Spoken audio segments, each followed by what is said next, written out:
Howdy ho, everybody. The the big man is back. Sorry for a little bit of a delay for the last couple months, but I'm going to get to something really special here.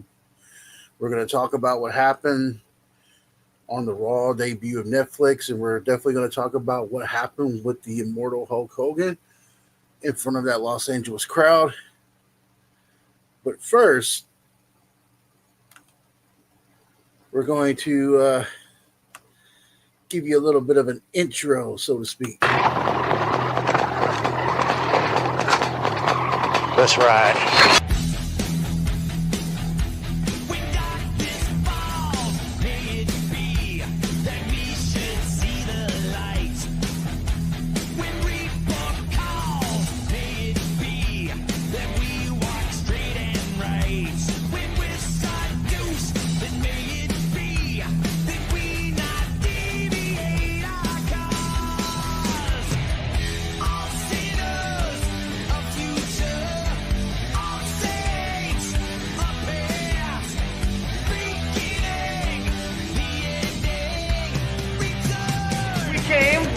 We kicked his ass.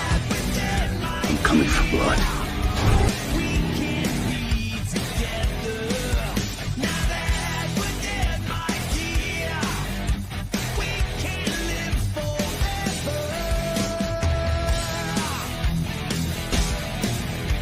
Let's fucking go.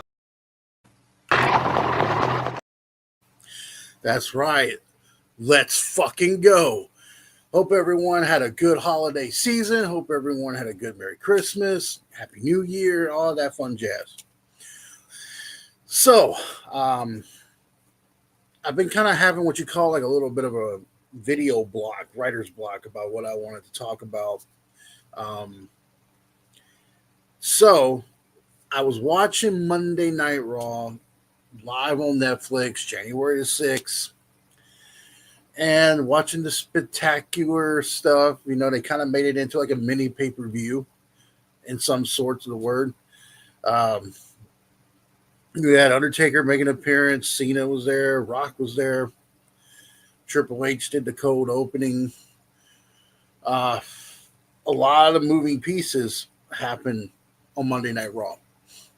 And yes, you can see right here, that is the Hulk Hogan Real American Beer shirt right here.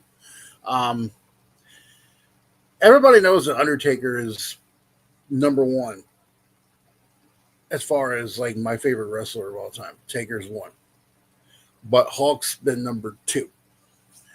I think that a lot of when I saw Hogan come out, the Real American, and at first there was that little reaction in the front of the crowd where everybody was like, "Oh yeah," but they're like, "Oh." And now Hogan's Real American Beer is being sponsored on Monday Night Raw now. Now they're on the ring apron. They're on the ring mat now. You can see the Real American Beer on the mats on near both one turnbuckle, the other turnbuckle, there and there and there. The irony now is some fans are pissed because Stone Cold's beer never got this main traction, this main forward of being a partner of WWE. Hogan, being a businessman, savvy businessman, decided to, you know what, I'm going to put Real American Beer and I'm going to make this a partnership with WWE. Can't fault the guy for doing so. I mean, it's a smart business decision. Not only does it help his beer, but it does help WWE. So it's a little bit of a partnership. I get it. He is a two-time Hall of Famer. Michael Cole was right about one thing. They would not have a Monday Night Raw if it wasn't for Hulk Hogan. When Hogan and the whole rock and wrestling, Vince McMahon and all that, they took wrestling to a different time warp. Now, I'm an old school guy. I still love the territory wrestling. I still do. I think that should have still stayed regardless. It didn't. but I wish it would have stayed. The part I have is that when Hogan came out with Jimmy Hart and they were just getting booed, you could just tell that it was bothering Hulk. It was flustering him. I commend him for getting through it because that's not easy to do. But he's been a professional for 40 something years in the wrestling business. So obviously he knows. I think he knew going into LA that he was going to get booed.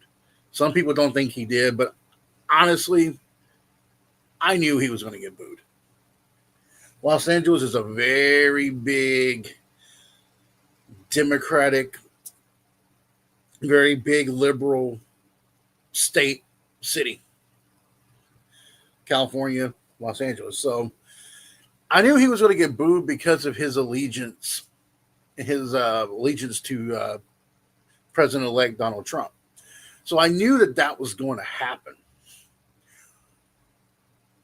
But I think when I kept seeing comments on TikTok and I saw comments on X, I saw comments on here, I saw comments on Facebook, people still can't get over the fact that in 2006, ladies and gentlemen, Hulk was in a tailspin. He had sex with his back then best friend, Bubba the Love Sponge. Had sex with his wife on camera. And yes, there was some pickups of him making some racial slurs towards people. Now, while I don't condone doing that, and Hulk was at fault and he should have been punished for it, and he was, the biggest problem that I have is that Hulk went privately, met with the WWE, met with the wrestlers, and he apologized to them privately. He went on a couple of shows and he apologized over and over and over again. And we haven't heard any negative comments like that from him since. Yes, Hulk has been known to lie, bullshit on interviews. He's known to stretch the truth. We all know this because Terry Bollea got lost in that character of Hulk Hogan. While I may be a fan of Hulk, I can also call it out when I see it. Yeah, he does lie. He does do some things where he stretches the truth. Like he lied when Undertaker did that power driver and said he hurt his neck and he didn't. He said he was signing up to be a guitarist for Metallica. We all know that's not true either. It's just, we know. Everybody knows that Hulk's held back people in wrestling. We all know that he's protected his spot. But he's not the only wrestler that's protected his spot. Ric Flair has. Stone Cold Steve Austin has. There's other wrestlers that have protected their spot. Triple H, Shawn Michaels. But everybody likes to point at one man, and that is Hulk Hogan. Because Hulk is an easy target to go after. Because in people's eyes, Hogan did not know how to wrestle in the ring, quote unquote. But go back and watch some of his New Japan matches. Go back and watch some of his early matches he had on WCW back in '94. Actually, as Hollywood, he wrestled better as Hollywood than he did as Hulk Hogan. Facts. My question was, there's a thing in life. I know some of y'all may not be religious, and it's okay. You know, or you believe in what you believe in, which is perfectly cool. But I've always believed that when you make a mistake, which we all humans, we all make mistakes. We're not little angels and little princesses with our little wands and everything like that. No.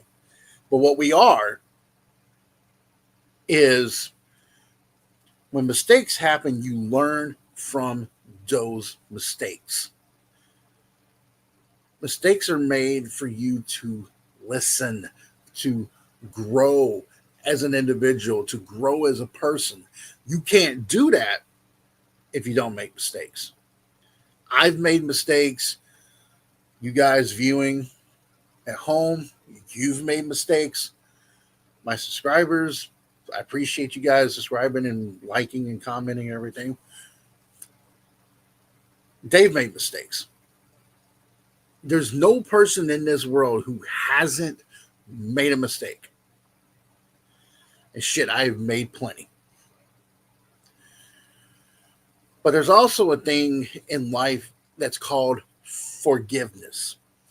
You don't forget, but you forgive. They always quote in the Bible that Jesus always said, hey, forgive your enemies.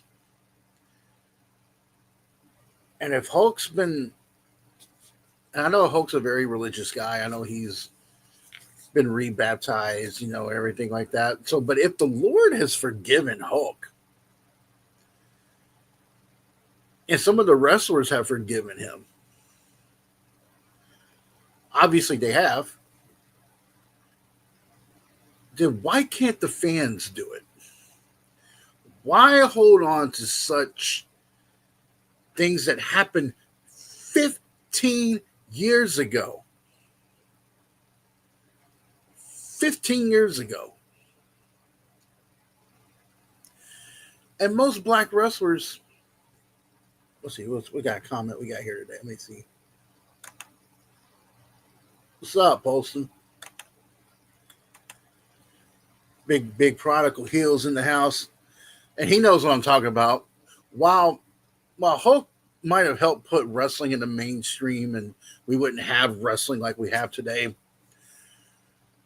I know Prodigal agrees with what I'm about to say here. I'm more of a territorial guy. I love the fact that wrestling, we had all different promotions split apart on different areas of the globe of the United States. You see out the map of the United States, they were all like here, some down here, some here, some here, some here, some here.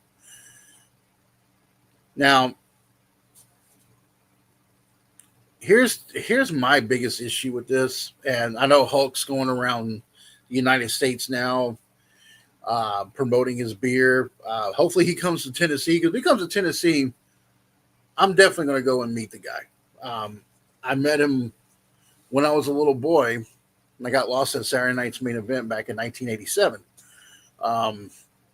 My brother, who's about almost 50 years old now, he remembers it. I vaguely remember what happened that night. I know my uncle was supposed to watch me, and he got drunk, and the rest is history. I got lost in this auditorium, everything like that. But I bumped into Hogan, and ever since that time, this is one thing that other people don't understand. Is when you look up to a man, I don't look up. I look up to my father. God rest his soul. I know he's been gone for 2.5 years, but I know my dad had his flaws. Let's see what we got here. We don't have wrestling mainstream anymore. It's such a niche group. However, Seth Rollins did cut the best promo of his career. Absolutely. WWE wouldn't exist without Hulk Hogan. Let me put that out there. Right here, from the Prodigal Hill, WWE wouldn't exist without Hulk Hogan. That's exactly what Michael Cole said when Hulk came out on Monday. He said, we wouldn't be here if it wasn't for this man. However, I think it's mostly the younger fans, their notion of who Hogan is a guy who made a racial comment. That's how the younger fans have seen it. Rest of us who are older, we know that, hey, people have probably said shit worse than that behind the scenes. Okay? I mean, I'm not excusing what Hulk said back in the day, but he was going through a divorce. His son was locked up. His daughter didn't want anything to do with him. So he let his emotions get the best of him. It happens. It happens in life more than anybody knows. And the reason is the fact that some of you in Los Angeles booed him for political reasons. You ought to be ashamed of yourself.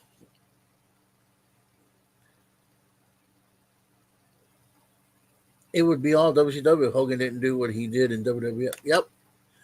And WCCW back in the day was one of the best promotions out there.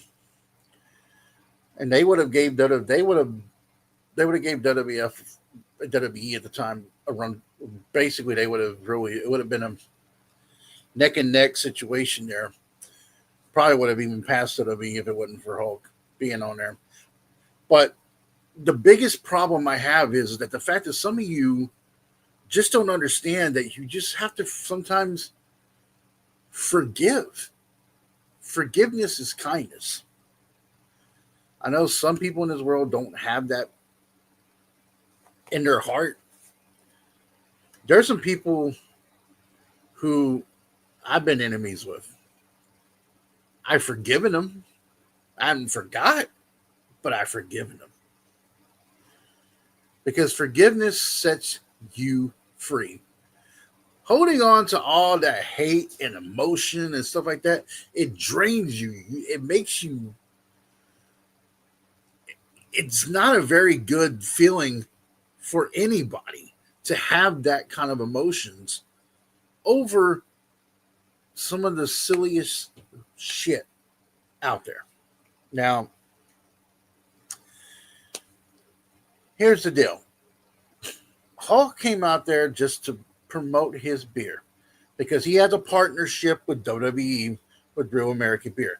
Now, for you fans who are pissed because Stone Cold's beer never got a promotion from WWE, maybe we don't know. Maybe Stone Cold never did talk to WWE about it. Maybe he didn't want to talk to him about it. You don't know. I don't know. I guarantee that Hulk Hogan would say the N-word regularly if I mean, post this up here so I can see it a little better. I guess I'm going to say the N-word. The sugarcoat N-word on. Yeah, absolutely. Now, I know what some people are going to say. Well, hey, Big Kev, Undertaker had Donald Trump on his podcast. Triple H and Stephanie went to a New Year's Eve party at Mar-a-Lago. Why didn't they get booed? Because the younger fans know who Taker is. They know who Triple H is. They don't really know who Hulk Hogan is. But it's at the same time, Triple H didn't say the N-word. Taker didn't say the N-word that you know of because you ain't been around them. There ain't been no tapes to show that. We can go back to that 2003 feud between Booker T and Triple H. And if you don't think Triple H had a little bit of racism in his promo against Booker T, go back and watch it. But you fans cheered Travis Scott, who not only was smoking weed live on Raw on Netflix, but that man has had concerts where people have died, and he kept on playing while they were dying in the crowd. But you cheer for a guy like that, but you boo a man who's finally spoke up politically, who has said the N-word. But it's okay. But it's like a double standard. And it's a double standard in wrestling. And I'm fucking sick of it.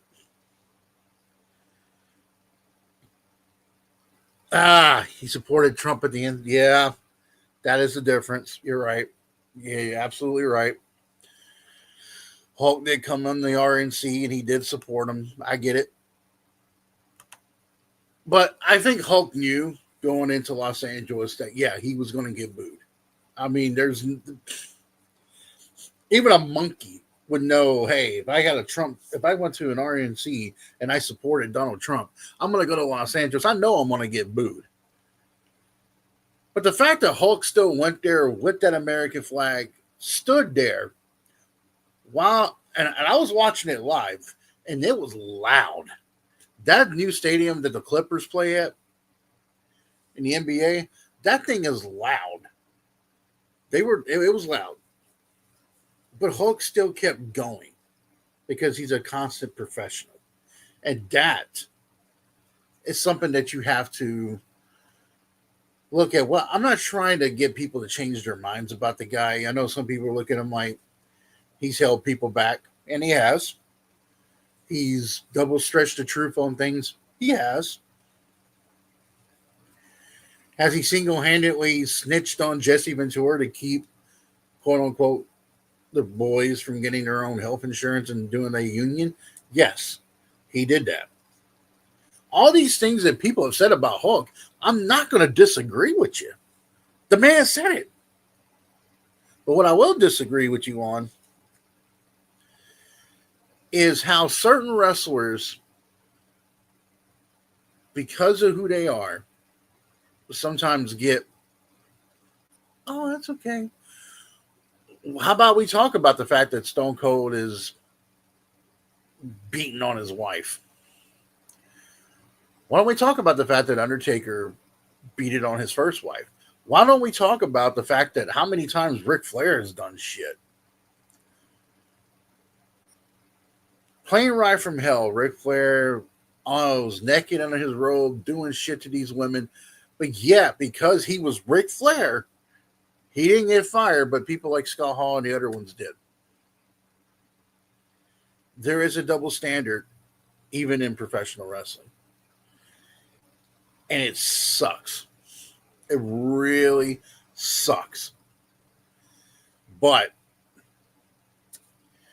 there's not much you could do about the situation because people are going to think what they want to think. And that's just how this world, it's how this United States is going to be. It's how this country is going to be because this country is so asinine.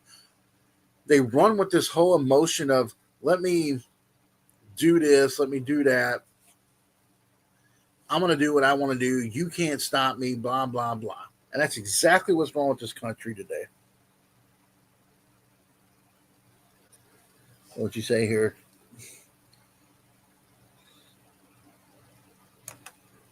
Bolson said, I'm not a huge Hogan fan. I thought his product was cartoonish compared to WCCW. That being said, yeah, that's exactly what I've been saying. Hulk's got to be on the WWE Rushmore. When you look at Mount Rushmore in professional wrestling, whether he was a sports entertainer, whether he was a wrestler, whatever you want to call it, Hulk's face has to be on that because he was the golden goose. People made more money in the business when they used to go on tour. They call house shows now, but when they went on tour, if you were on the same tour with Hulk, you made more money. Period. I mean, WCCW, though, had the better wrestling. I will say that till I'm blue in the face. They had better wrestling. More realistic wrestling. And that, that intrigued me because there was a lot more of that. What's up, Juggalo Gamer? What's up, buddy? Get them big old biceps out there, baby. No, but my biggest problem, though, with wrestling fans is, say, for example, let's throw this out there. A guy like Edge, Adam Copeland. A guy like Adam Copeland, besides, you know what, after all this time, I'm going to leave WWE and I'm going to go to the rival because I got some friends there and I want to wrestle. But yet, these wrestling fans can't accept that.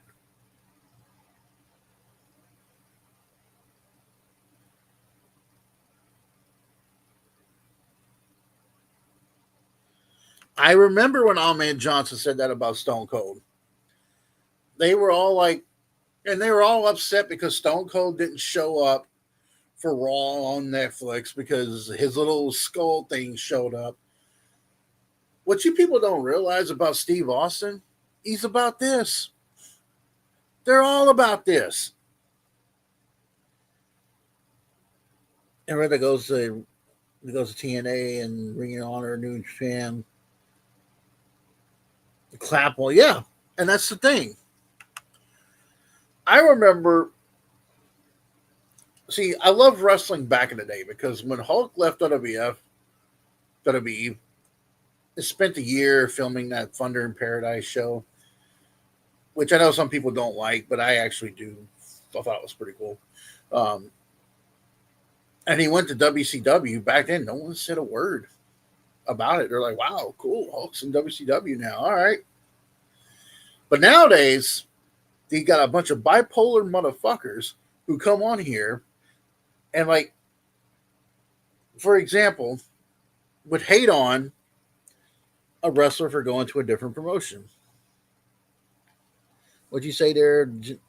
Oh, yeah, when it comes down to the hands down money, when they talk bullshit, yep. They are catering to the Cody crybabies. Absolutely. And you know what's bad about this situation, though, for me? Is I look at a guy like Cody Rhodes. And this is probably going to piss off some Cody crybabies, but I don't give a fuck. His title run has been mediocre at best.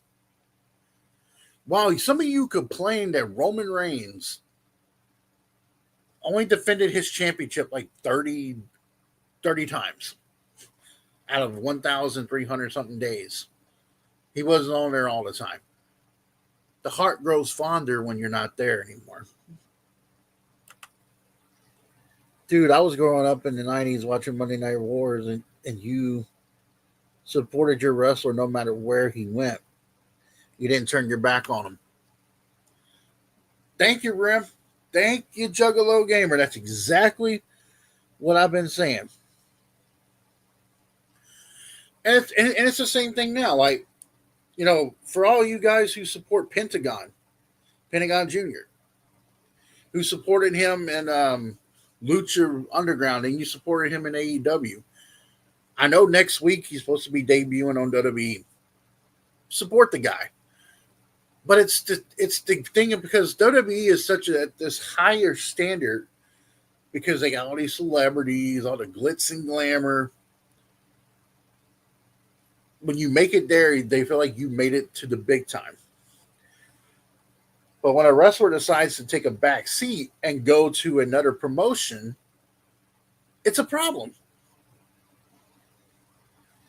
I got to put on my glasses, guys, because for some reason I can't see shit. So let me see this here. Cody was completely crapped all over when he was in AEW. Now he comes to WWE with the exact same gimmick, theme song, and everything. And all of a sudden he's God. It's like I don't. Right. Absolutely right. Because he's the man.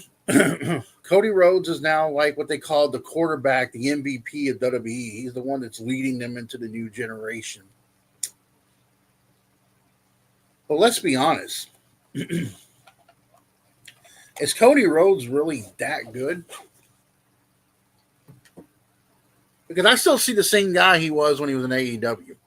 Still the American Nightmare gimmick, still coming out to the same music, wearing all those like robes and everything like that. He's still the same dude. They see him Punk where he shit supporting abortion as he wants to no one jeer CM Punk for. Yeah, exactly. See, these are wrestlers who have done some pretty heinous shit, but nobody bats an eye.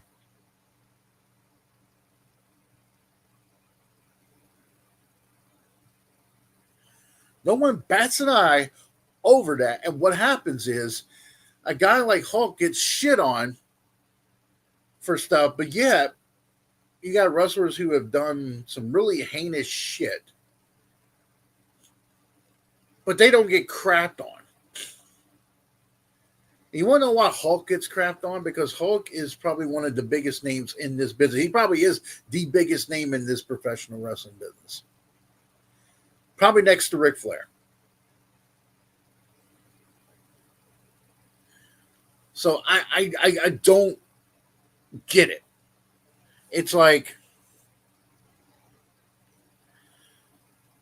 there's a thing in life called forgiveness. There's a thing in life called opening up your heart, forgiving a person, and moving on.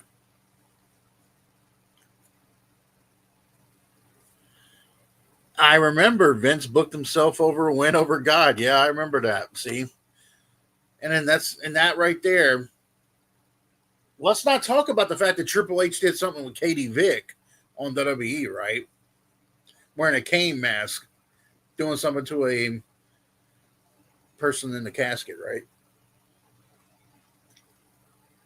Let's not forget that. No, let's not forget that, or let's not forget the fact that back in the day,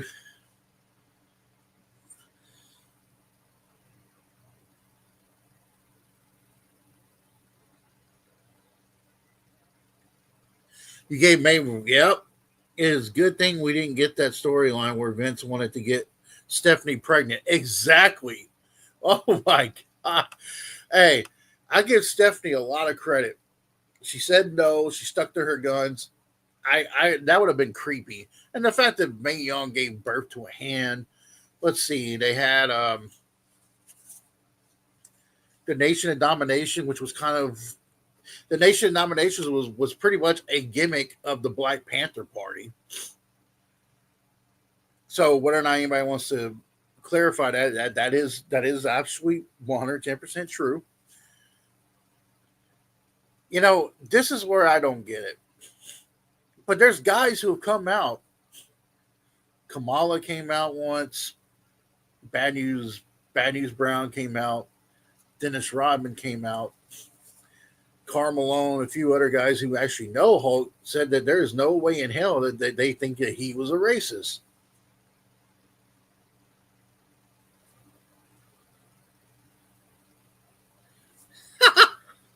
Yeah. Hey, the Miz must have the serum, man. He must have had the serum to get away from those zombies. But my thing is this. If this is what I'm trying to say. If the WWE has forgiven Hulk, and Hulk's talked to the guys in the back, he's apologized to them. And if Hulk has apologized to everybody else, and Hulk's been a born again Christian, he's been forgiven of his sins from God, then what makes you people think you can still fucking boo him over something that happened 15 fucking years ago? Explain that to me. I want someone who's can explain to me why they cannot get over that fact. There's a lot of wrestlers who made a lot of fucking money off wrestling Hulk Hogan on a card.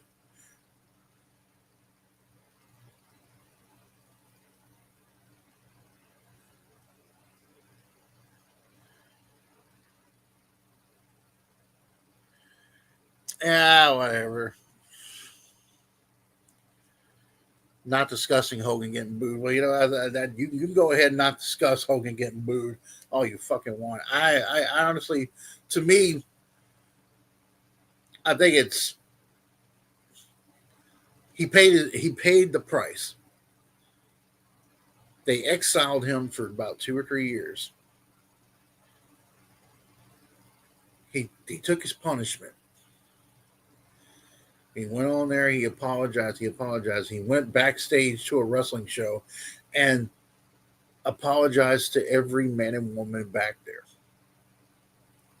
And he did it again twice. So if they are okay with it, and the WWE is okay with it, and Triple H is okay with it, then shut the fuck up. Shut up.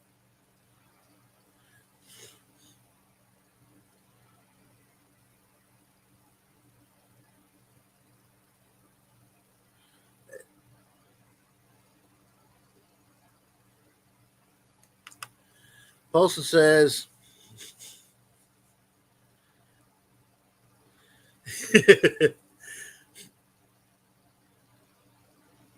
I'm ready for Joe Henry to be in the Rumble too. Hey, if anybody wants to join, I can send you the link if any of y'all want to come on here. I believe in Joe Hendry.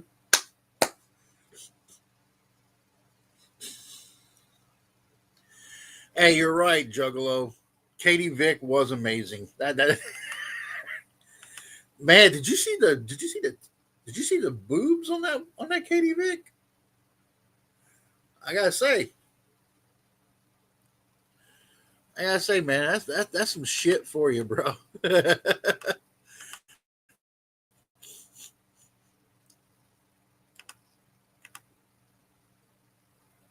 me find you here, post. Say his name and he appears. I believe in Joe Hendry.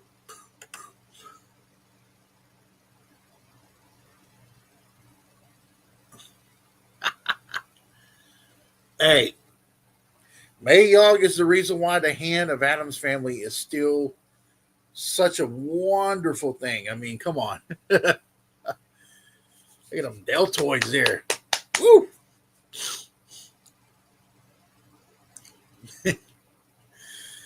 Oof. I mean, they're addicted to the outrage of people on Twitter and various other platforms. That's the thing.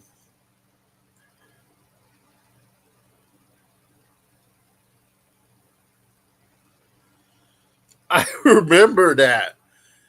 Cyrus the Virus. I remember that. I remember Hawk falling off the Titantron. I do remember that actually. Yes, indeed.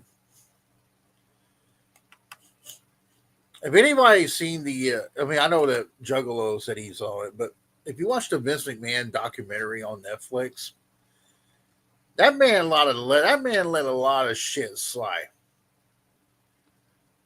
I still say to this day that he paid off the cops for Jimmy Snuka not getting in trouble back in the day. That is the kind of man that he is.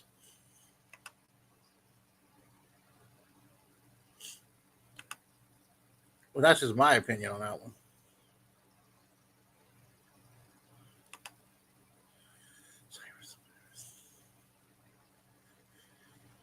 But that's the thing. If let's say for example, right now, if Vince McMahon's music hit and he came out to that crowd, they would cheer him.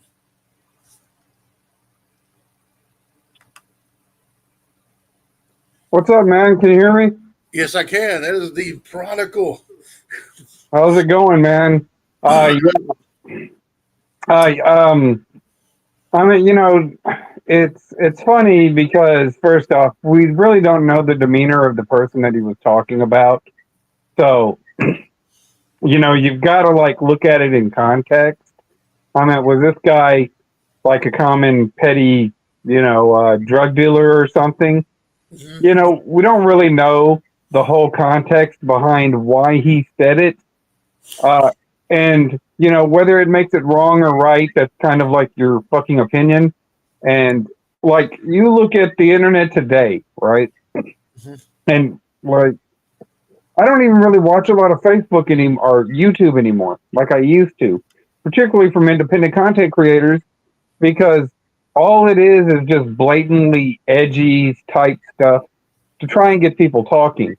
And I remember whenever this platform was fun, where we would come out, we would try to promote wrestling, we would do works, we would do parodies, we would do gimmicks, we would, do a lot of stuff to try and get people to keep people entertained. Now it's just like all cheap, edgy bullshit now. And, for all we know, that whole Hulk Hogan leaked recording could have been just one of these things to go ahead and get people to talk about Hogan. We don't really know the context behind it at all, to be honest with you. And if you're going to boo the man and say, well, he said something 15 years ago, well, then you're not really a WWE fan. You never were a WWE fan. You're one of these little new age beta boy cuck, video game playing Dungeons and Dragons masters, which you probably don't need to be in the sport if you don't have thicker skin than that. And this is probably a part of the reason why wrestling is losing its audience for the most part, is because a lot of y'all are so sensitive. The wrestling fans, back in the days, when you had a Stone Cold, when you had a Steve Austin, when you had the Von Erichs and stuff like that, those guys were larger than life, and you went aspired to be them. But now they've lowered the standard. You have goofy kind of gimmicks that are lowered to the so that they kind of they kind of look more like, I mean, Otis. Take Otis. What was that guy's name? Otis, that Yeah. heavyset guy. They make him look like him. Is that something that you would inspire to be? I mean, do you really want to go ahead and look like, have a physique like Otis? You know, it's, there was a level there, and this is why you need heroes. This is why you need your John Waynes. This is why you need your Arnold Schwarzeneggers. This is even like, a Tom Cruise and stuff like that, because you inspired to be that person. And when you start to lower the bar lower and lower, then the standards drop lower and lower, and all of a sudden the product is not that good. And this is exactly where we're at in the company today. So, I mean, you got a bunch of sensitive fans there. I didn't watch the product. I don't watch the product anymore. I used to. Any one of these guys will tell you, man, I used to cover this stuff, but where's your market at right now? Where's your market at? Where's the market, the sound stable market at? I don't see it anywhere. I might see one or two or three people, but I guarantee you the people that I do generally see wearing WWE stuff or yeah, they're usually wearing Roman Reigns shit. Now, Roman Reigns is a draw. That's like an alpha male. That's somebody that you can inspire to be. You look at Roman Reigns' physique. You look at his style in the ring. You look at his intensity. You look at his, persona as he carries himself and conducts himself as a champion. Then you compare that to a guy like Cody Rhodes. You know what I'm saying? It's kind of like similar to like John Cena, where it's like all gimmicky, goofy stuff. I know John Cena was trying to hold the bar up, but like, you could tell he was pandering to but like I said, he was never, to me, eat the vitamins, say the prayers and stuff like that. Like, my cousin was a big, big, big Hulk Hogan fan, and he inspired to be Hulk Hogan. Uh, nothing against, this CM Punk guy. Got a bad attitude half the time. You know what I'm saying? He's condescending to people. He sits there and exploits everything that he can. Is this somebody that you really inspire to be like, is like CM Punk? Somebody so moody and sensitive that can't. This is exactly what's wrong with the problem. Is that these, a lot of the wrestlers right now are not building up a persona for people to go ahead and inspire to be. There's no inspiration in it anymore. It's all just me, me, me, me, me, me, me, self-centeredness, and this ends up being the problem. Not only with the professional wrestling, but Hollywood, with these YouTubers. I don't even call them YouTubers. Y'all motherfuckers were not here during the culture war doing fuck all on the internet. You all migrated from Twitch. You all migrated from these gamer communities. You took over this platform, and then you come out here and pretend to be experts in these specific fields, and then it turns out half of you. I mean, I don't even really watch football like I used to. How come I'm calling games and calling the outcomes of these sports? Hell, like, the fucking college football. It's a perfect example. You remember whenever you said, hey, you're like, I was like, I didn't even watch the game because I already knew the outcome of it beforehand. And, how come I'm able to call these games better than these experts? If you're such an expert, how come you're not a little bit more accurate? How come you don't know these players? How come you're sitting there whining about some sort of targeting call or something? You're not that much of an expert, to be honest with you. And so, it gets kind of frustrating. I know what you're saying is that, they'll shit all over our product and the stuff that we like back in the 80s and the 90s. And then they'll sit there and mock us. And then they'll sit there and carry on these little conversations. And I don't know about you, but I've had this. But there's one thing that you're forgetting. We had success. Y'all still yet to have success. And this is like I said, You know, it just, oh, go ahead. you know what, Postal? I watched the beginning of when they were on Netflix, and they had that tribal fight between Solo and Roman. It was so old school. It was hard hitting. They were hitting each other with the kitchen sink, and even more. They had a table involved. Like there was one point Roman got hit in the head with the monitor right in the fucking head, and they were doing headshots again, which hasn't been done in a very long time. And when I look at a guy like Roman Reigns, and then I look at a guy like Cody Rhodes, and it's like what you said. It's the whole alpha male situation. When I look at a guy like Roman Reigns, and people could complain, okay, he had 1,300 days as a champ, and he didn't defend his belt much. Okay, but what has Cody done since he's won the belt? Not And really a lot. He certainly hasn't voted an audience. Not that I can tell. I don't see people wearing Cody stuff. now there's a guy on here called Cyrus the Virus said, I wonder if Hogan would have gotten booed if he would have had Hollywood Hogan come out. Yeah, I don't know. I mean, it would have been nice, but like I said, um, when you look at the career of Hulk Hogan, whether I like the guy or not, and believe me, I lean more towards the not because I was a big Von Erich guy. And like I said, to me personally, I always thought like the WWF was more for little kids. It was like WCCW is way more edgy. It was closer to the Attitude Era.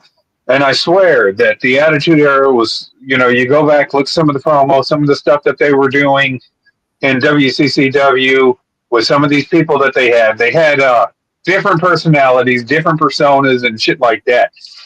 And some of the stuff that they were doing were ahead of their time. You know what I'm saying? In fact, if it wasn't for WCCW, you wouldn't probably even have television. Nobody even knew that there was a market for wrestling on public television. And it was, for the most part, it all started off on the Christian Broadcasting Network at the end of the day. And, it would come on after the news on Saturday, and there were just all these people that were tuning in to see what was going to happen next week. And that's the only way. So I'm a WCCW guy. I'm not even a Hulk Hogan WWF guy. But make no mistake that if Vince McMahon doesn't bring in Hulk Hogan and Hulk Hogan doesn't body slam Andre the Giant, then this product that you have right now, because, say what you will, people would like to come down to the Texas markets to wrestle because they knew they were going to be on TV. If Hogan doesn't slam Andre the Giant, you don't have a WWE. You don't have this McMahon dynasty, and you don't have all of this. That's the only reason that WWF, WWE, you can say what you want to about Vince, but who was Vince marketing? He damn sure wasn't marketing Tatanka. Tatanka. He wasn't marketing. Yeah, he wasn't marketing fucking, the fucking Jimmy Fly Snuka. So, those guys got over because of Hulk Hogan. So if you don't have a Hulk Hogan, then you probably don't have a WWF, a WWE. It's probably somebody else goes in. I'm not exactly sure if it would have been the Von Erichs, if it would have been Fritz and those guys, or if it would have been a Jerry Jarrett. But somebody else would have, come in, and then they would have definitely taken over that product. And maybe, hell, we're still in the territories if it wasn't for Hulk Hogan. But if you're watching wrestling today, and you're sitting there watching the WWE religiously, you're not watching it because of Brutus the Barber Beefcake or whatever the fuck. You're watching it because of Hulk Hogan. Hey, everybody needs to know the biggest star in WWE was Duke the Dumpster Drosy. Okay, everybody, Yeah, it was just or Bastion Booger. yeah, Yeah, yeah. Or what's that? The IRS or whatever the fuck that his name was. You were watching CW because of Sting. You're watching it because of Flair. And their matches that they had. Whenever whenever Hulk Hogan went over there, what happened to their ratings? yeah. I mean, honestly, if you think about it, back in '84, if Vince would have stayed with Bob Backlund as the main face and he didn't bring in anybody else, that company would have went under. And I hate to say that because Bob Backlund's a good wrestler, but he wasn't going to draw you money. No, he wasn't. And that's yeah. I was going to say, if Hulk Hogan goes to WCW, right? And if Vince McMahon decides he's going to build his whole product around Bret Hart, WWF goes out of business. It goes out of business. And if you don't have a Rock, if you don't have a Stone Cold coming up, and they stick with the Bret Hart, Shawn Michaels stuff, and I don't care what any of them say, if they were to stick with the Heartbreak Kid, Shawn Michaels, and Bret the Hitman Hart, they would have won out of business. I know, Poston, you've probably seen this movie, but if anyone hasn't seen this movie, you guys should all go watch The Iron Claw. Oh, definitely. I want to go see that in theaters. That movie right there, it explains the Von Erichs and that whole family dynamic and everything like that. And Jad just, I have to give Zac Efron credit. He played a really good Kevin. Yeah, I thought that Zac Efron, with the way he was built, should have been Terry. Yeah. Because he was fucking built more like Terry. Yeah, he was built more like Terry. I get that. But see, that's the thing too that's missing in wrestling today is finishers. When you saw the Von Erichs put that iron claw on somebody, they were not getting away. When Scott Hall would hit you with the razor's edge, you were not getting up. When Jake would hit you with the DDT, you were not getting up. And I think that's missing in all the wrestling promotions now, not just WWE, but with AEW, TNA, and everything. It's all about this whole, oh my God, he kicked out. Oh my God, he kicked out of that. And then he gets pinned with like a knee to the face. Yeah, it's just, it's, like I said, right now, like I said, for the most part, the wrestling fans are synthetic. This ends up being the big mistake that like Triple H and Nick Khan, I guess, the people that are at the top that are making decisions in the WWE, is that they're catering to the wrong fan base.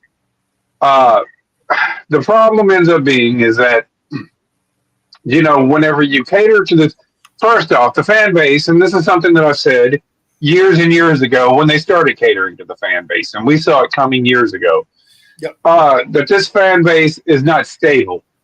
They'll like you, but we can see right now with your drawing power and stuff like that, your ratings. You can sit there and say all you want to. Everybody streams right now, but I looked at the streaming numbers, and the streaming numbers are not that high. And now you're going on Netflix, and you got to hope that you can go ahead and recover some money on Netflix. But the problem is that the audience you're trying to cater to doesn't exist. You're trying to cater to the hipsters and the trendies and stuff like that, but that's not a consistent fan base.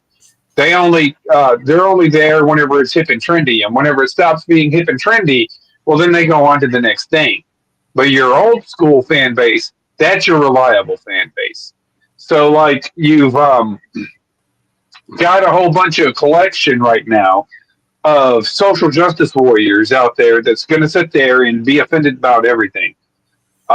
You're not going to get a constant product. It's just always going to be something just they're going to find a reason not to like it. And then they're going to find a reason because A&W Wrestling, A&W is a little guy and you're picking on them. You know what I'm saying? You're a bully. And so it's always something. And like I said, we used to have a lot of fun going back and forth doing our TNA revolutions and stuff. And I was watching TNA. I thought TNA was like it's a hell of a lot better than anything you got going in AEW. But ultimately, they tried to go ahead, reinvent the wheel, and for the most part, most of us weren't really even fighting. It wasn't even, it was just something that we would do here for YouTube. And most of the time, it was just to try and get entertainment, trying to do something interesting, trying to think of new ideas and stuff that we could do here on this platform. Now it's just very little effort of just dropping the F bomb, as far as like homosexuals go, F bomb, and dropping the N word in every other freaking video. Like I said in the comment section, Kev, like I said in the comment section, I would get strikes for virtually anything. Anything that they could figure out to give me a strike for, they would give me a strike. However, these new people come out and they're, causing all this kind of division and animosity and hatred. And, they're throwing out these pejoratives right and left. And they get to keep their platforms and they get to make their money and then they get to be marketed on. And I mean, like I said, even if I was to come back to YouTube and want to actually do this full time for a living, what am I going to sit there and do it? Am I going to do a video so an AIDS commercial can be on it? Oh, take this medication for your HIV if you have HIV. But my content isn't good enough for the advertisers on YouTube. Oh, okay. So, it's just one of those things to where, you're marketing to an audience that's no longer there. Like I said, these platforms, I've seen the traffic drop down off of on Facebook. I mean, all I see is spam, Twitter. It's just, trying to be edgy, saying just the most. I mean, they just don't even hesitate to say the N word anymore, dude. They don't care. They'll say it every other freaking thing, but nobody ever says anything about these content creators like Andrew Tate. It's okay. We understand. We have to understand that. Hulk Hogan says it in a stream 15 years ago about his daughter dating some unsavory guy, and everybody's going to sit there and pretend like it's a world-ending fucking event. Oh, come on now. You're not that fucking sensitive, Like and like you said, we don't know the guy that Brooke was dating at that time, if he was a good guy or if he was a guy that was doing a lot of drugs and that would have gotten her in trouble, and maybe that's the reason why Hulk acted the way he did. I mean, people. I mean, I can respect the fact that people may not like Hogan because of his abilities, or you may not like him because of his character. That's fine. But to basically still hold a grudge after 15 years of him saying something that was privately behind the door, like you motherfuckers haven't said anything out behind the door here. And here's the thing, too, is that up until that point, we had never heard of Hogan being any type of racist or using the N word or doing anything to haze black people at all. And then afterwards, we haven't heard so much of this stuff. It's just that one little point right there that he said something, caught up in emotion. Like Kev said, his son passed away. His daughter, his wife left him, and his daughter was dating some dude that we don't know who he was. And all of a sudden, I'm supposed to sit there and care about that? That should be Hogan's defining moment to me? Absolutely not. I mean, I get it. I get it. Hulk showed up to the RNC, and that probably that rubbed a lot of people the wrong way. I mean, I know for a fact, and you know for a fact too, Paul. So when he knew he was going to LA for Raw, he knew he was going to get booed. There was no reason about it. I'll tell you what.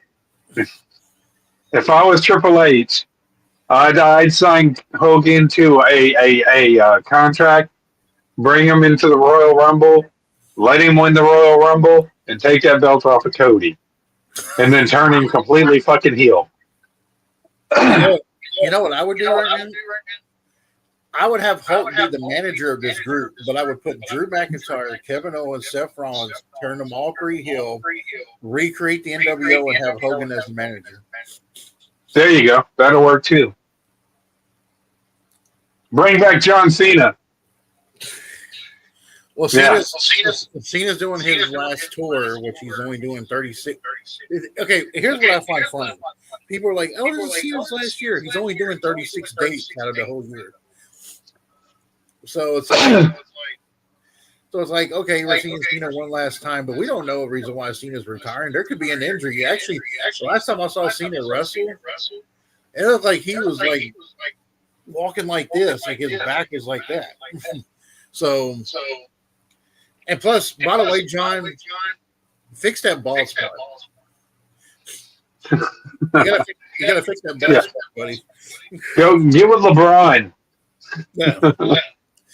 I mean, and it sucks though because we see, because when we all did this on YouTube a long time ago, it was fun to just basically have fun and talk about this stuff, and just everybody had difference of opinion. We all had fun poking at each other, and now it's like you got insensitive little boobs.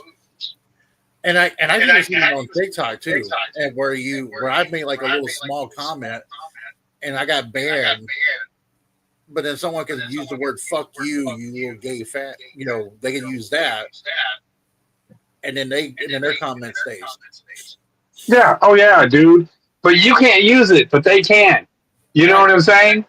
You try to use it, and guess what? Oh well, you can't. Your comment is limited.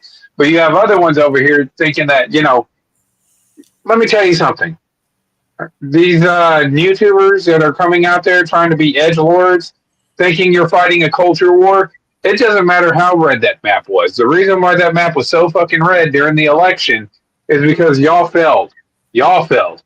Now, I guarantee you half of these MAGA people right now were fucking Democrats. They're the Birdie Bros. And they're coming out, right? They're coming out supporting Donald Trump now. Like a lot of the left are coming out.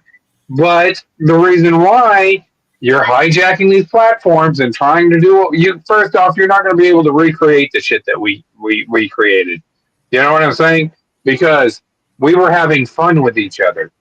To us, it meant something. You know what I'm saying? It just wasn't just coming over here and saying the N-word to try and get some cheap clicks and views. I didn't have to do that stuff. We would use other means about doing that. We would come up with, decent storylines.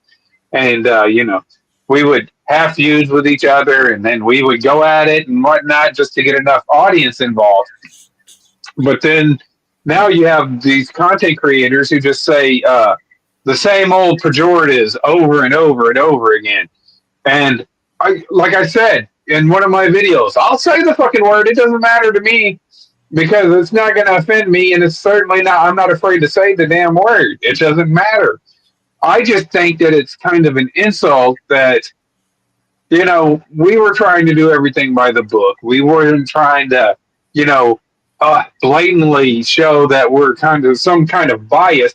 But at the same time, we had a lot of issues. Yeah, I have a lot of issues with the LGBTQ, but I don't have an issue with homosexual people or lesbian people or transgender people as individuals. If they're respectful, if they're cool, and I can get along with them, I don't have a problem with them. But I damn sure have a fucking problem with the LGBTQ because it's one of these identitarian groups that claim that they should have more privileges than everybody else does. And then that's what really ends up, irking the hell out of me. Because I thought that whenever we got into the 2000s that we had ultimately got past all that. But apparently these people are trying to break themselves into little identity, the BLM circle and the LGBTQ circle and the feminazi circle and all this other shit. I just ain't got any fucking use for it at all, and I don't want to hang around you people. But as individuals, I don't care one way or the other, as long as we got something in common. as long as we all have common goals and we can come together and want the best. Now, like I said, you're going to hold this against Hogan, and I guarantee you, nobody in this, all them people booing Hogan, none of them people are perfect. I guarantee you, they did something fucked up in their lives too. I've done fucked up shit in my life. I'm sure Kevin's done fucked up shit in his life. And y'all are going to take that one thing and you're going to hold on to it, and you're not going to move on. It's the height of hubris these days. You know what I'm saying? Everybody's a hypocrite. They're just openly, blatantly being a hypocrite nowadays. You know what I would have done if I was Hulk and I came out there and they were booing me and I was waving that flag and the real Americans praying and they're booing me? I just would have been like, yeah, do a heel turn. Do a heel fucking promo. And then bury the fuck out of all of them. And then they would have started like, oh my God, we like Hulk now. Like, oh, so now you like Hulk. Yeah, that's what I would have did. I would have turned heel. That's what The Rock would have done. That's how The Rock works. Rock hears the fucking fan base, and he's like, oh, they're booing me now. I'm going to be the biggest fucking prick in the world. I'm going to go Hollywood Rock, and they're going to fucking see a heel that they've never seen before. My biggest thing about this thing with Hulk is that whether you like the guy or not, that's debatable. I mean, has he said some pretty stupid shit, like saying that he was auditioning for Metallica back then? Yeah, he said some stupid shit. But to be honest with you guys, what wrestler hasn't said some kind of lie on an interview? I mean, let's be honest with that. Like, how many wrestlers have probably not have went on an interview and stretched the truth because they've been hit in the head so many times with shots in the head that they probably forgot what the hell they were talking about. Yeah, it's kind of like, you could tell whenever you're listening to some of these interviews and stuff like that, some of these guys remember shit differently than what had happened. It's like Black Bart. I love listening to his interviews, but the dude, you could tell some of the shit that he says. It's like, oh, okay, yeah, you know what? Jim Cornette's the same way, and he never even took a fucking chair shot that I know of. Nope. But he exaggerates shit, dude, and he takes it and he embellishes it. But, to a degree, sometimes it's kind of hard also to get out of that mindset, even if you're in a private setting. So if you're like in a mindset where you're trying to be a nasty heel, sometimes they can't separate that stuff whenever they're in interviews too. So, and we're not gonna talk about how many times Ric Flair's lied on interviews. Yeah. It's just one of those things. And so like I said, people don't know the context. They don't know the whole situation. They weren't in Hulk Hogan's shoes whenever those comments were made. They weren't seeing what Hulk Hogan was seeing. They didn't understand what Hulk Hogan understood. So, like I said, should he have said it? Probably not. Was it stupid to say it? Absolutely. But, I'm not going to sit there and say, oh, well, that's the worst thing that's ever fucking happened in professional wrestling, because I think that Jimmy Snuka killed a fucking female, and he's still highly fucking regarded, And like, people are not even. I don't know if you watched this show or not, Paulson, but there's this thing called Vice, and they do like wrestling documentaries. They talked about that one with Vince once, and apparently, if people don't think this ain't true, then you can think you're stupid. Vince paid those cops to let Jimmy Snuka go free for a while. Oh yeah, and it's saying the N-word certainly isn't the worst thing that's ever happened in the wrestling business. Let's just put it like that. And like fucking Kev said, how many of these guys beat their wives? How many of these wrestlers got these women addicted on other kind of supplements? How many of these have committed other kind of crimes outside? And you know, oh, those guys, okay, we don't pay attention to that stuff. But somebody drops the N word, and then like it's the end of the world. I know you're a Christian too, Paulson, but here's something for you. Lex Luger is a born again Christian. Everybody's all about him doing this thing with DDP's helping him trying to walk again and stuff like that. But people forget that Lex Luger's the one that got Miss Elizabeth on all that shit. Yeah, he got her strung out, and if it helped him come to Christ, that's a good thing. Don't get me wrong; I'm not holding that against him. But I guarantee you, everybody would be like, "Oh yeah, we should forgive and forget Lex Luger." You know, you can't forgive and forget what Hogan said in one interview. Yeah.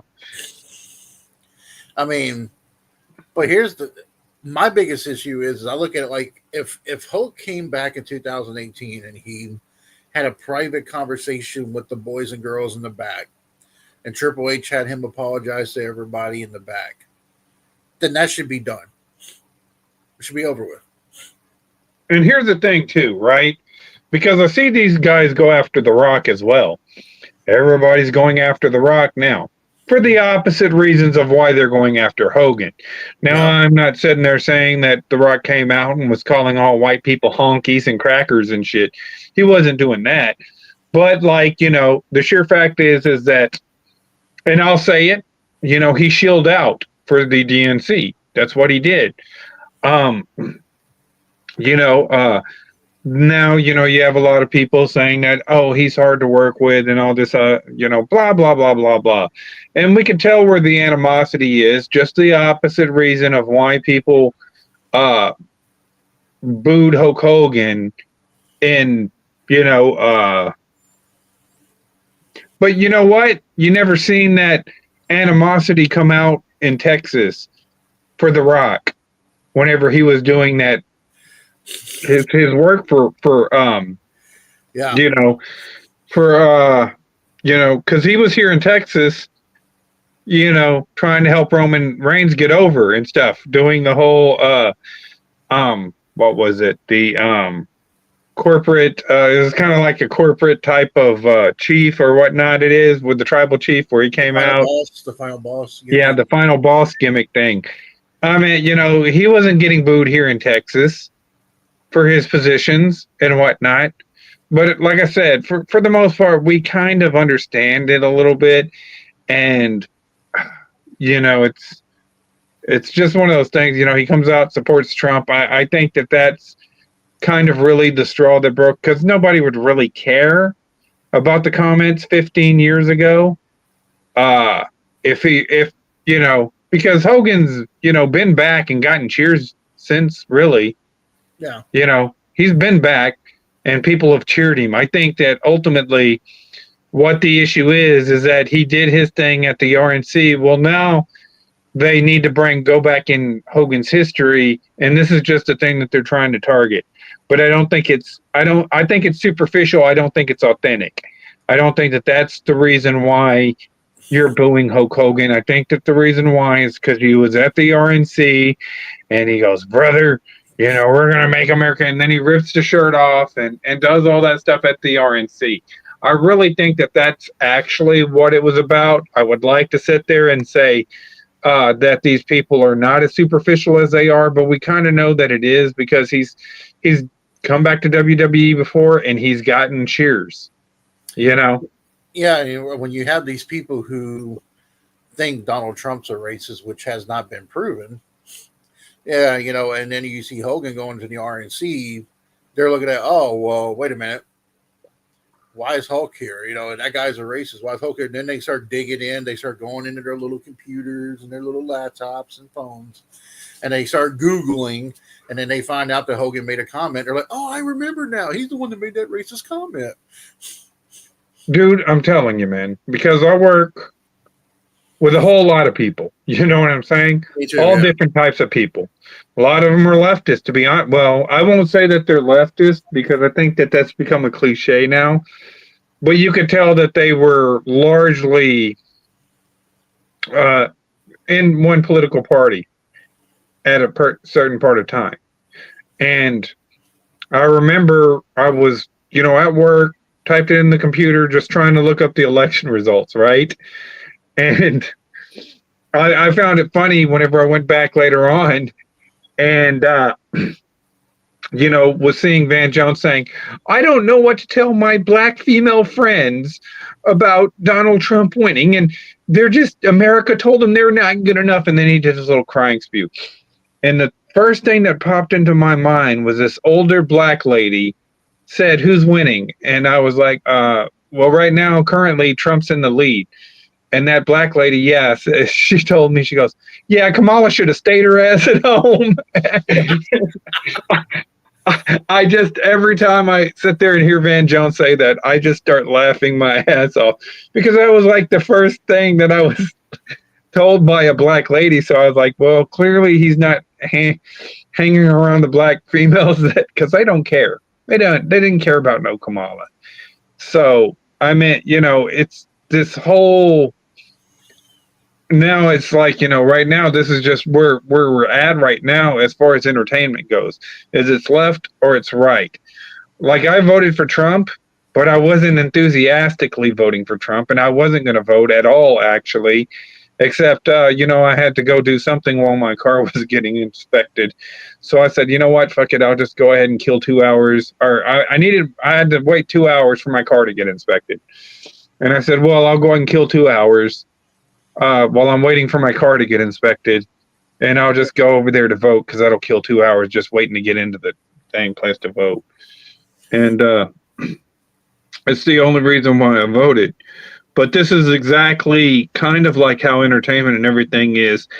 And society just needs to finally move on from the whole MAGA progressive bullshitty type of stuff and,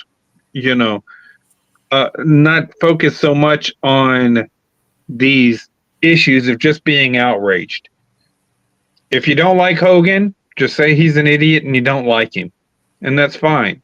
No. But if you're gonna boo him for an interview 15 years ago, well, then you're far too fucking sensitive. And I'm sorry, you probably just have no business, being involved in it at all. And then I see the comments on TikTok when they saw the video of him getting booed. They were like, serves him right. Fuck Hogan. Hate him. Don't like him. Fuck him. Fuck him. I'm like, but at the same time, if someone said, I know Stone Cold is one of those people that people don't like to talk bad about. But let's say if someone on there say, hey, fuck Stone Cold for beating his wife. Yeah. Yeah, that happened like 30 years ago? Oh, Stone Cold and Deborah, yeah, that happened like 2002 or 3. So, yeah, probably about 20 years. Yeah, 20 years, something like that. Yeah, it's getting up there. Yeah. So it's like, why are we even... I do think what you think, too. I do think a lot of this has to do with him appearing at the RNC.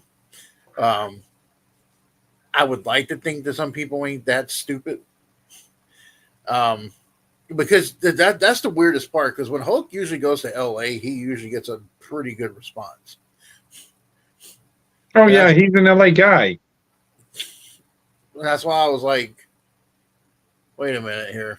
And they were just now WWE did people who were in the crowd, they did a video of people who were in the crowd. They were not only booing Hogan, they were saying fuck you, Hogan. That's exactly and that market in LA and California is slowly dying off, and it's a large part of their own fault. Like Twitter is fixing to move to Texas.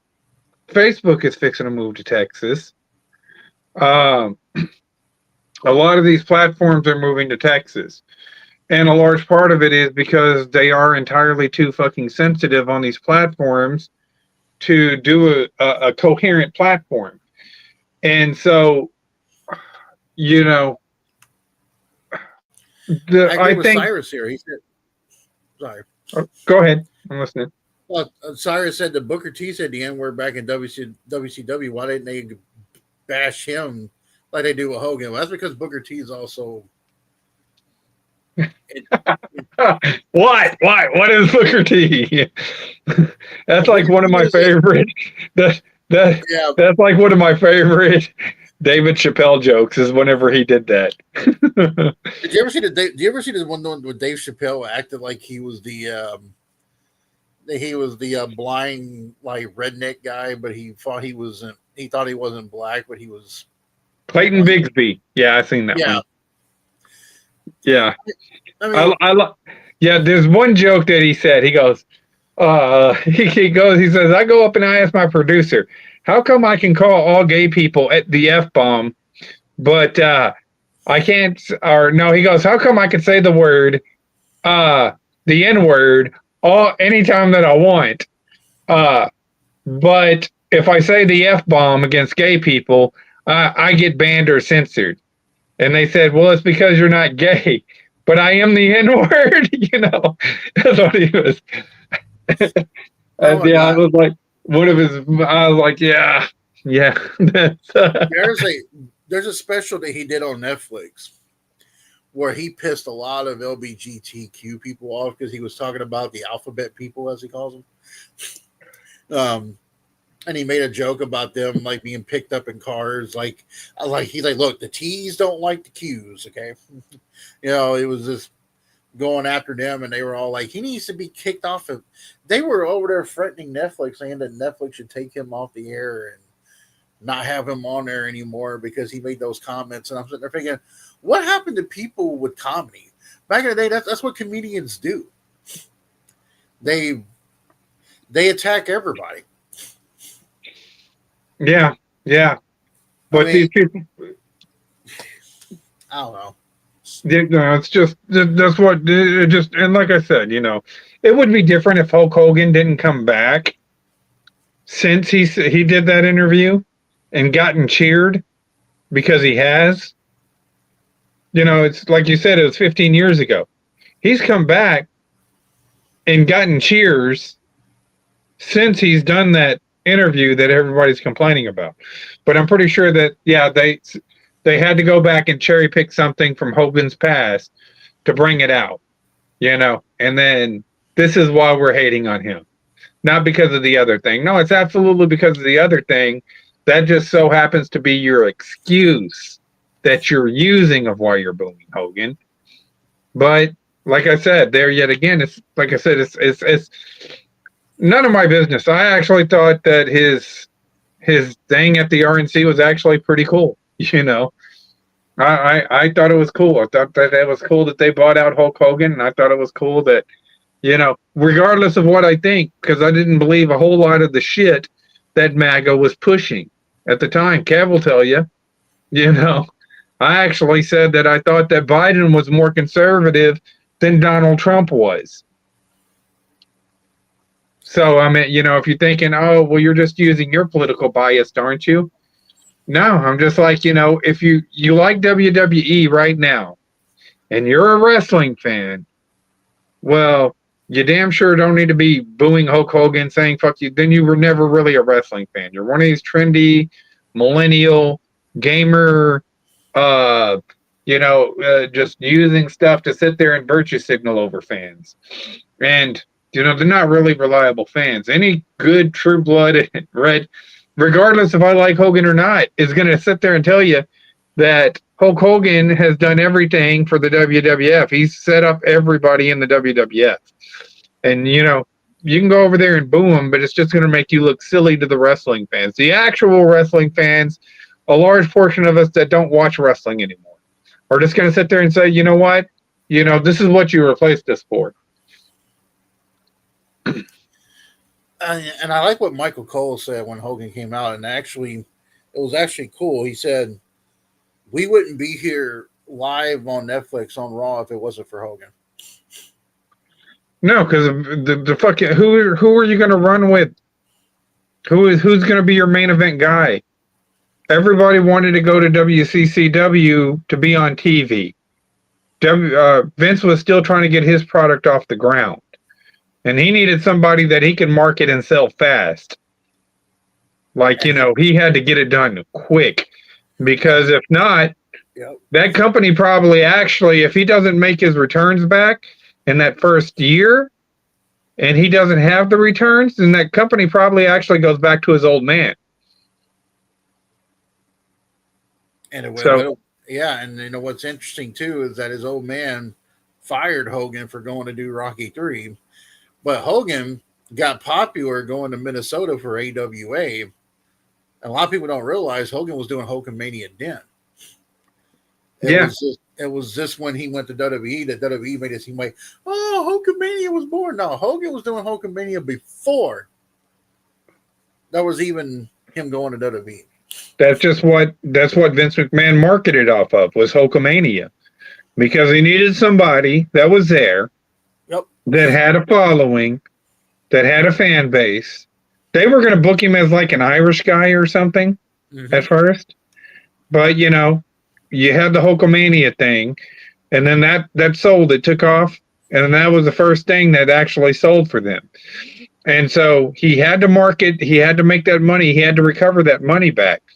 If Hulk Hogan doesn't slam Andre the Giant at WrestleMania 3, then like I said, that company probably never takes off like it does. Vince McMahon probably has to give that company back to his dad.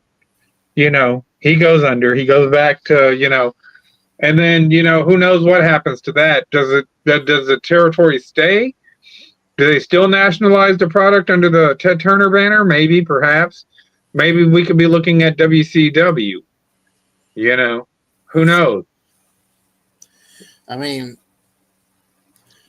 I'm all for the fact that if you're one of those people that just don't like Hogan because you didn't like his wrestling, you didn't like how he did business back in the day, I'm all for that. I'm okay with that. Because that's their opinion and that's cool. I will agree more than anybody. Yeah, Hogan did help some people back, but he ain't the only motherfucker that did it. Flair's done it, Stone Cold's done it, Triple H has done it. There's a few. Cena's done it. Hell, your boy CM Punk. Punk's Your done boy it. Punk's done it too. Daniel Bryan had a chance to go face The Rock. You know, he could have given that belt to Daniel Bryan. He sat there and praised Daniel Bryan and thought he should have been world champion. But whenever it was time to put Daniel Bryan over, CM Punk thought about CM Punk to go face The Rock so he can get him a big payday. So, I mean, you know, none of these guys, you could sit there and point, and they could sit there and point and say, oh, yeah, look at Hulk Hogan, yada, yada, yada. You know, oh, look at John Cena. He's only out for himself, but CM Punk, you're only out for yourself, too. And you've even openly admitted. The only thing is you look like a hypocrite now, you know. So, like, you know, I'll tell you who the biggest hypocrite is Bret Hart. He like, you know, I dressed with the boys. I did the right thing for business. No, you didn't. No, I'm telling you, man. Nothing against Bret Hart. In the ring, Bret Hart was probably one of the best wrestlers. Yes. Yeah. He was one of the best, you know, as far as like tactical wrestlers. But to me, he was always a mid-carder to a transitional champ. He's not a franchise guy.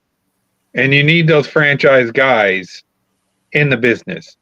But if they would have ran with Bret Hart and WCW would have kept Hogan, Hall, and Nash and the NWO, and they would have done everything right if they would have built up and put somebody over using Goldberg, then WCW probably ends up winning those wars at the end. And they would still be around. Yeah.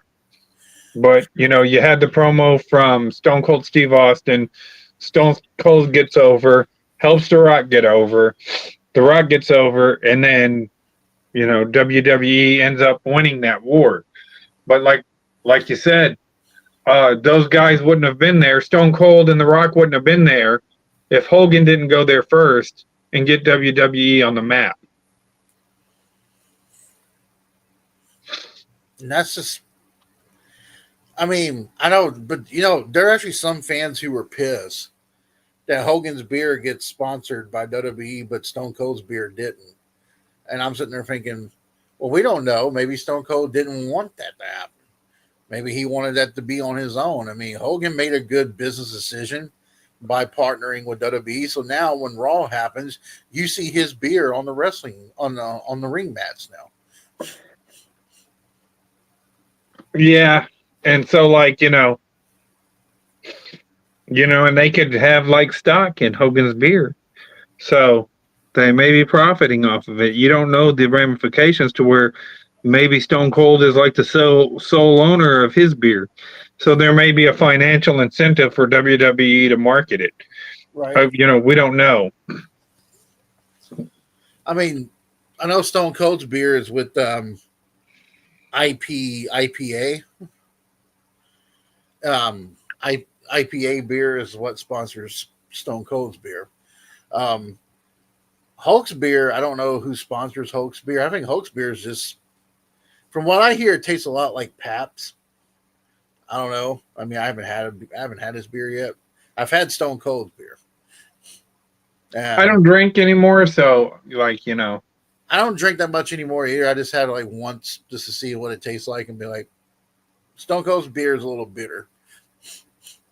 It's really bitter, and I don't know what's going to necessarily. I just look at it like this. It when I heard that he was going to be on Raw, I decided to tune in because I'm like, okay, cool. I haven't seen him in a while. They're doing Saturday night's main event now. They brought that back, but they didn't bring Hogan back for the first one, which was really odd that they didn't do that. But they brought back Jesse Ventura though for it. I mean, it's one of those things where I'm looking at it like I think Triple H who else was a part of that RNC? Yeah. Dana White was a part of the RNC, but yeah, you don't see people not watching UFC because of that. that's because Dana White knows his audience. Yeah. And to be honest with you, he handpicked that audience pretty much, and they understand their audience. So, I mean, their audience is not these virtue signaling leftists because there's a standard there. Yeah. You know what I'm saying? There's a standard in UFC that they have. And, it's still kind of traditional. I don't watch a lot of UFC, but I've met a lot of the UFC guys and I've had conversations with them. And then they hold themselves at a higher level. You know what I'm saying? They hold themselves up as actual kind of like, but with the exception of maybe like, a few of them, most of them have a standard and a level. And there's a certain standard that they present themselves at. So when you're watching a UFC fight, you could sit there and say, I want to be like a JPJ, or I want to be like a Silva, or and that's something that you can inspire to be one of these mixed martial artists.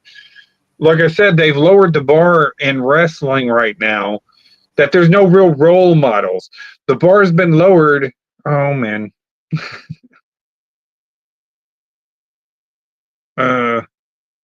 His internet might have went out, so I'll go ahead and try and carry on. But they've lowered the bar so much that it's almost insulting to a degree. I'll stay on here to see if he'll come back.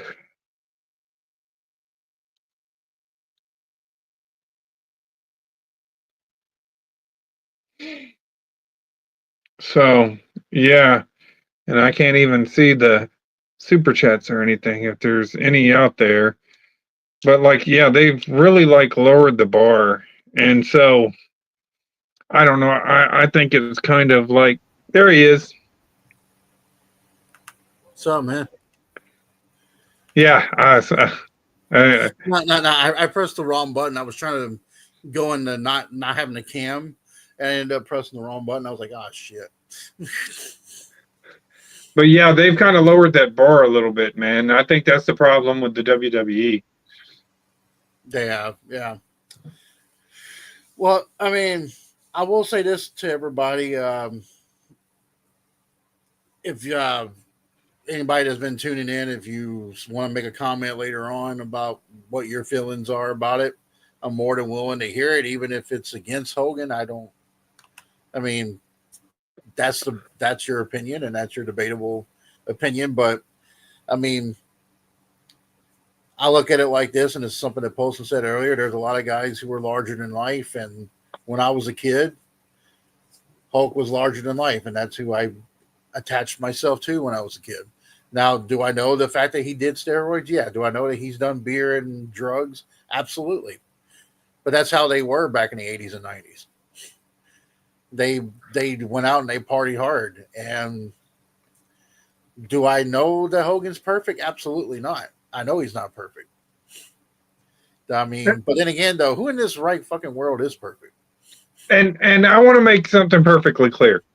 In the 80s and 90s, nobody really knew that these people were doing all these drugs and steroids, to be honest with you, Right. because you didn't have people with no lives just following these people around 24/7 and writing little puff pieces, opinion op-eds on these people. So, I mean, for the most part, we just thought that they were just extremely gifted, extremely well built by God and stuff like that. There wasn't anybody that's like, whenever we were younger, we just thought that Hulk Hogan was all about them vitamins and prayers. Right. And that's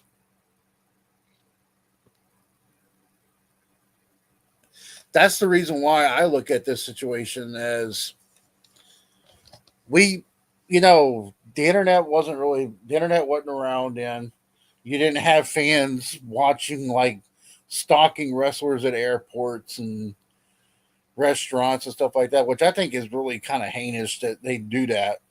Because, I mean, I'm going to be honest with you. I don't know how Poston would feel about this, but if I was a wrestler and I was gone for a couple of days and I'm at the airport and I'm coming home and you're trying to ask me for an autograph, I'm going to tell you, go fuck yourself. That's just, I mean, because at that point, I'm tired, I'm moody, I'm wanting to go home. And I don't want to sign your autograph that you'll put it on eBay or Facebook Market. Thank you. No. And it also depends on your gimmick and character too. Right. A lot of these guys were in their gimmicks and characters. I don't think that fucking Undertaker ever broke kayfabe and stuff. No, he didn't. Until after he was getting out of the business and stuff, and then you would see him at these events, and he was able to do a lot more as a American Badass than he was as the Undertaker. But a lot of these guys stayed in character. And for some, sometimes that's why, like, you can talk to them, and some of them, you'll get this kind of feeling about them, but then you got to understand that they're still in the character. They never got out of the character to a degree. So, and I don't hold that against them. I mean, they were widely entertaining and they entertained us for years. So I'm not going to hate them for that. But, like I said, there's just like MJF. MJF gets a lot of, I don't like AEW. I think they could have done a lot more, but you get some respect for me if you're going to stay in character and not break that character.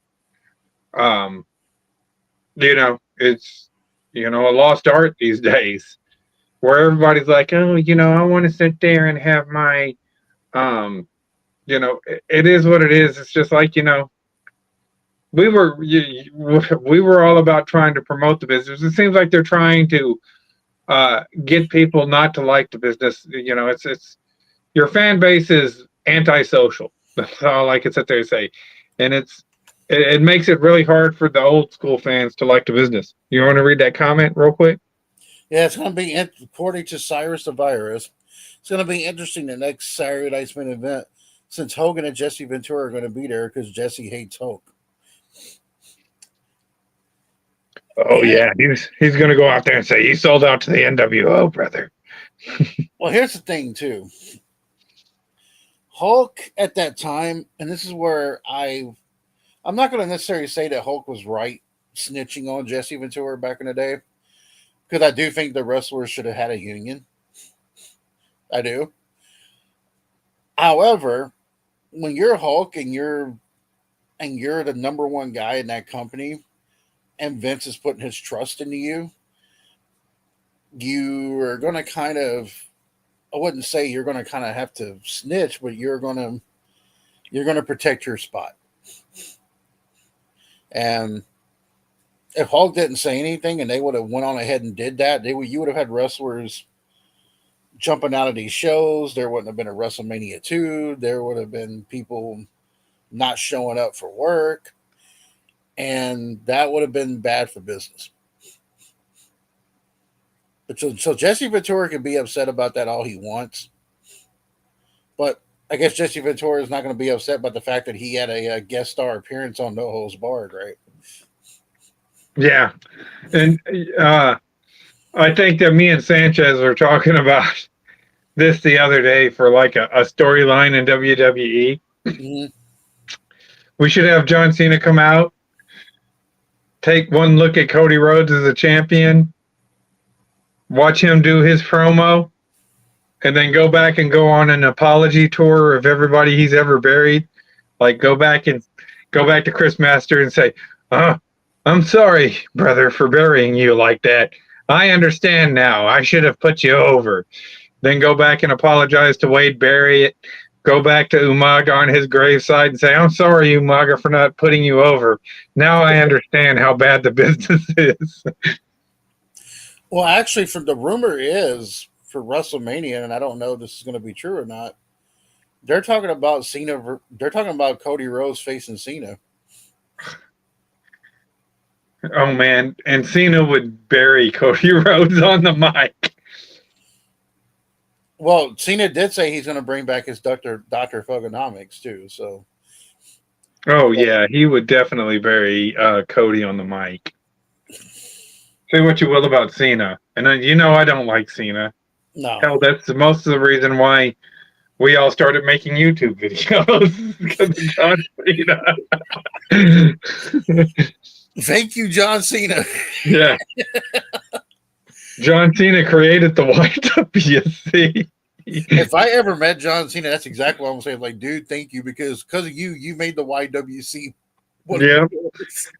Because that's why everybody got over there, because everybody was cheering fucking Cena in these damn arenas and stuff, and everybody was praising John Cena, but there was an overwhelming contingency that was just frustrated with the John Cena stuff. In fact, I get on YouTube and I would look up, that's how I come across Dark Horse and WJ. I would just look up videos, John Cena sucks, on YouTube. I'd post, and I'm watching every fucking video that says John Cena sucks. And that's how YouTube used to work back in the days. The very first ever video I saw about against John Cena, I saw Bruce Blitz. And I used to see Bruce go on these fucking rampages. Like, the fuck this motherfucker. Fuck him. Son of a bitch. Yeah. And I'm just like, yeah, this is funny. Yeah. John Cena fucking sucks. I don't understand. Yeah. I think Bruce came out. I don't know if he came out before us for sure, but he really started to take off when we were all starting to get together. And I came across Bruce after WJ and Dark Horse. I think WJ is probably the first one that I saw.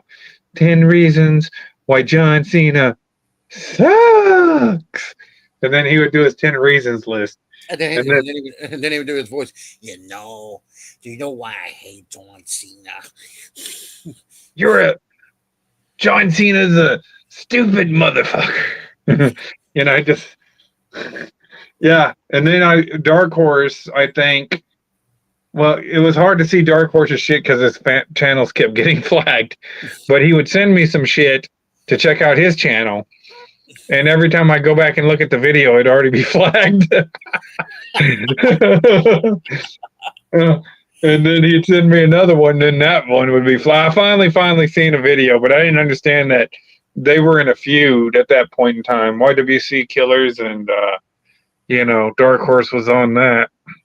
Well, I do have to promote this. If you guys go back and look at my playlists, I have my playlists. If you go back to my Inside the Square Circle interviews, I do interview John Cena. So y'all go back and watch that, you'll get to hear Cena. Yeah, you'll get to see Cena like you never seen him before. Yeah. I mean, he still thinks Vince is his daddy.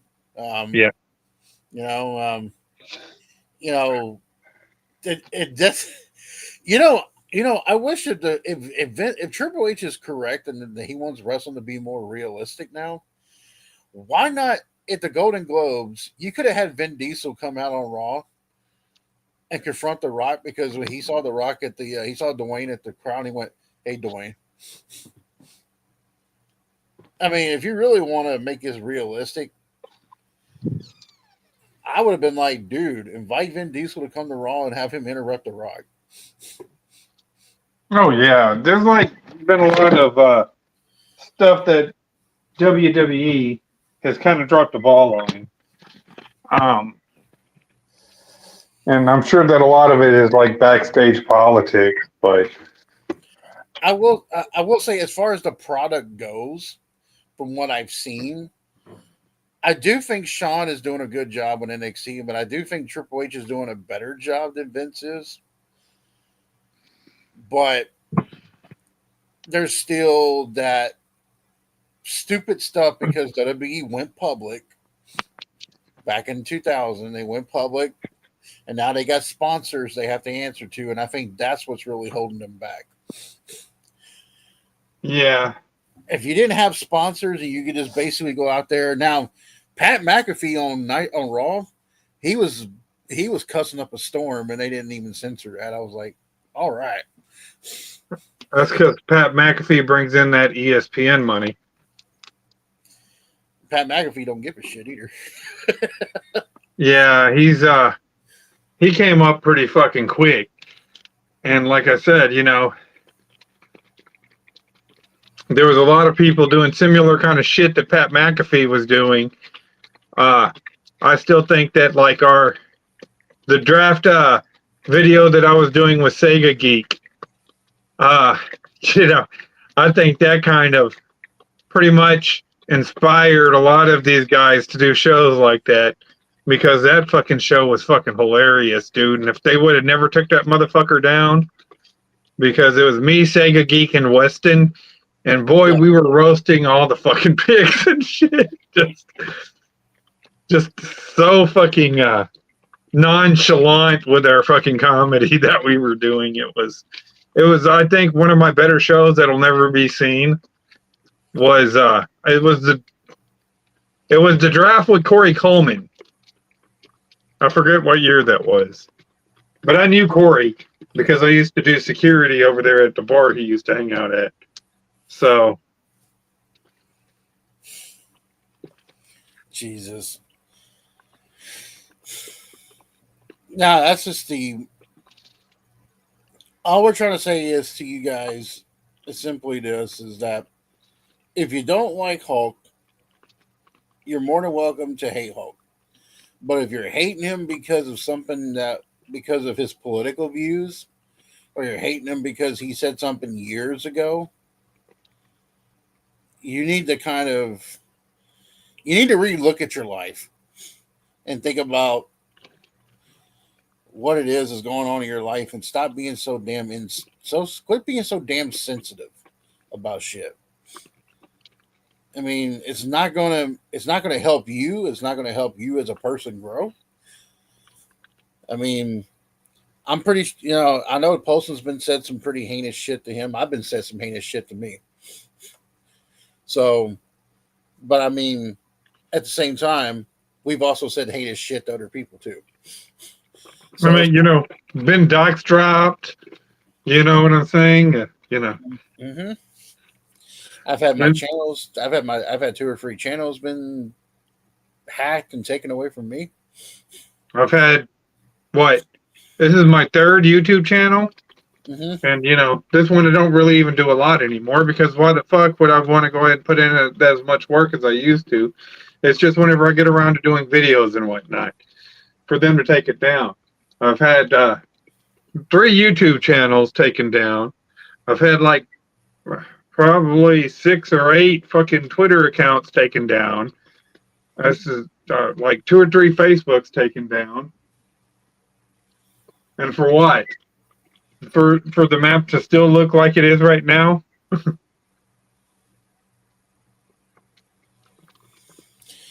And that's just the biggest issue right there. Is that some of you guys just got to learn that to do these pro. Like, I have a friend who wants to do a podcast and wants to do things like that.